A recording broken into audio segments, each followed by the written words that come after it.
સ્વામીજી આજે આપે મત હું મારો મત આપીને ખૂબ ગૌરવ અનુભવું છું.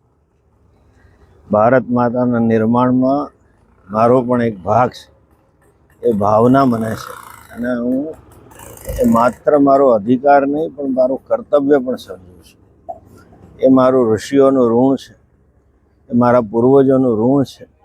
એ ભારત સક્ષમ થાય, ભારત સમર્થ બને અને આખરે વિશ્વગુરુ બને એ દિશામાં મારે જે મારું કર્તવ્ય નિભાવવું જોઈએ એ નિભાવવાનો મને આત્મસંતોષ છે.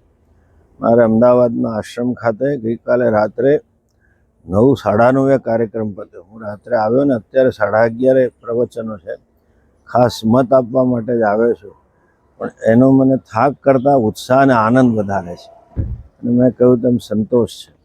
સર્વે નાગરિકો મતાધિકારનો ઉપયોગ કરે એવી પ્રાર્થના અને